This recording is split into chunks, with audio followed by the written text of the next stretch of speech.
Good evening and welcome to Capital News at 9:30. My name is Gloria Mangi. First, the national news.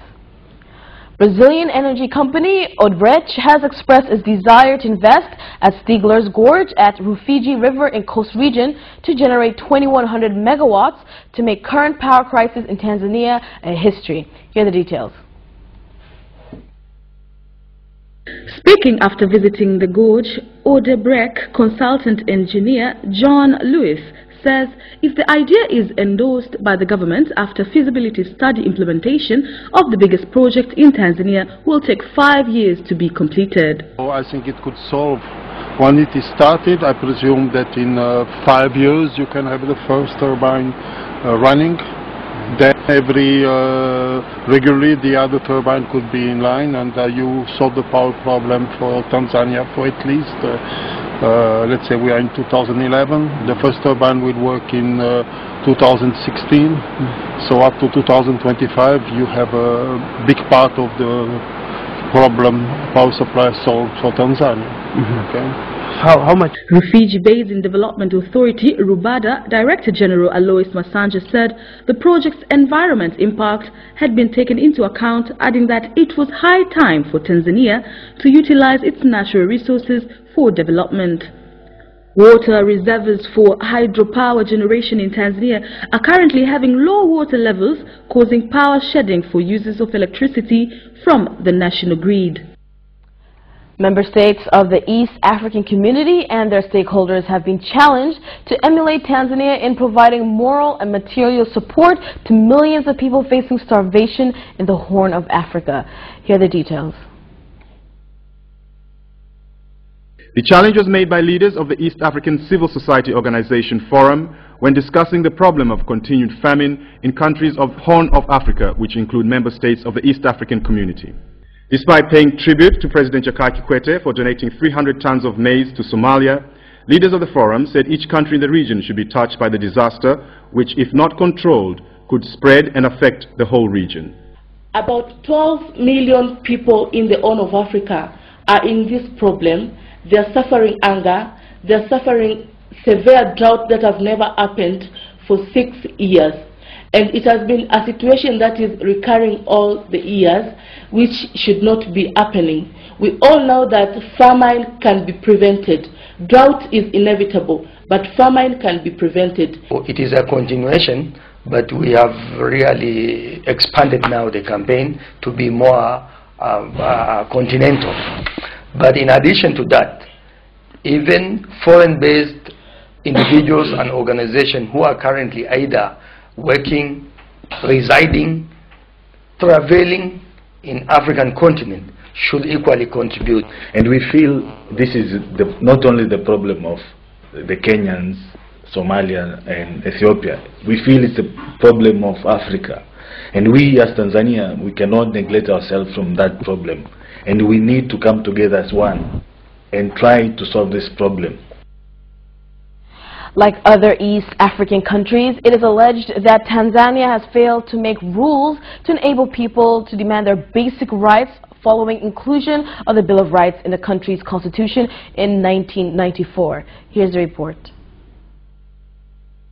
The statement was made in Kampala, Uganda during the East African Community 3rd Annual Conference on Good Governance by the opposition camp in the National Assembly's Chief Whip, Tundu Lissu, when presenting a paper on Constitution and Rule of Law as the basis for good governance.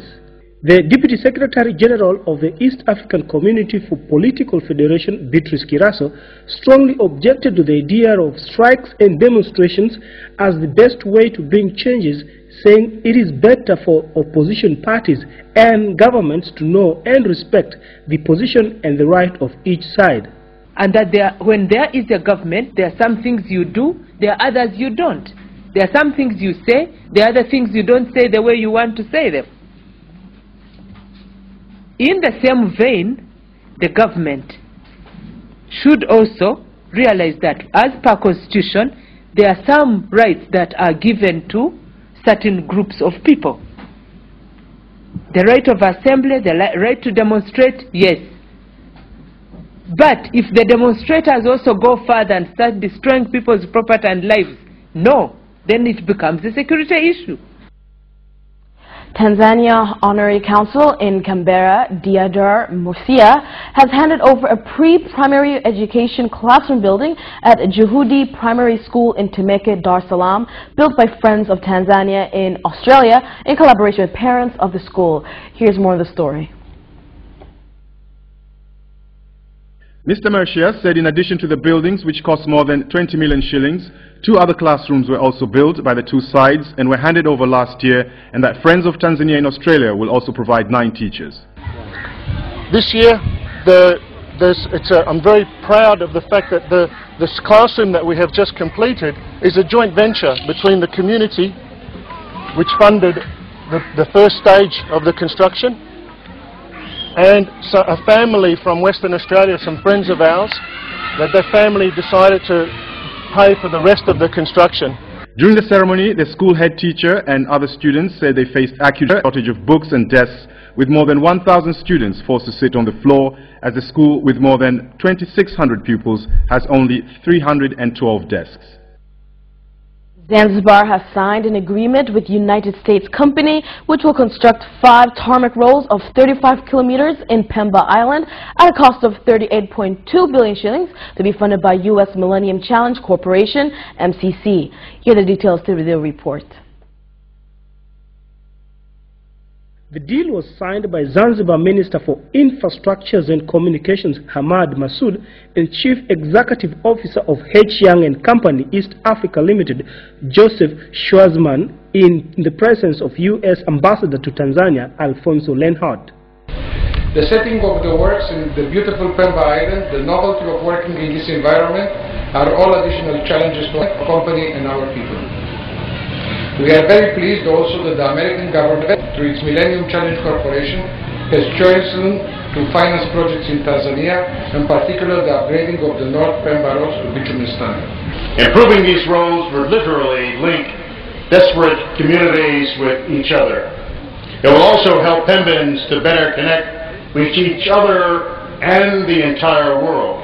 Improving rural roads means better access to schools and medical care for both children and their families, and better access to markets for farmers, fishermen, and businesses of every description. Construction of the roads will start immediately, as the Zanzibar government has already spent nearly 4 billion shillings to pay compensation to 1,728 people whose houses and plants were removed to pave way for the construction of the roads.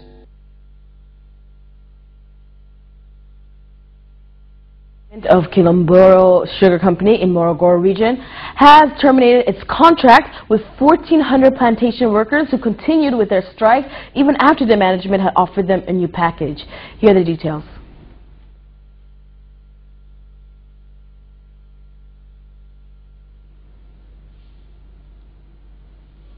Halima Dendegu said following negotiations with these workers to end inconclusively, they will be paid their rights, and management of Kilombero Sugar Company, leading sugar producers in the country, will find other sugarcane cutters. Chief Conservator of Kilombero Nature Forest Reserve in Morogoro region, Theresa Masao, has advised the government to increase manpower and working tools to strengthen protection and management of the reserve as soon as possible. Here's the report. Despite its significant contribution to the national economy, Kilombero Nature Forest Reserve is threatened by human activities, including bushfires and unsustainable farming around water catchment areas. According to the chief conservator, currently the more than 134,000 square hectares reserve has only 10 workers and 3 vehicles, while in order to operate efficiently, it requires 80 workers and 10 vehicles. Kilombero is among 4 nature forest reserves in Tanzania, which has rare flora and fauna species not found elsewhere in the world. And that is the end of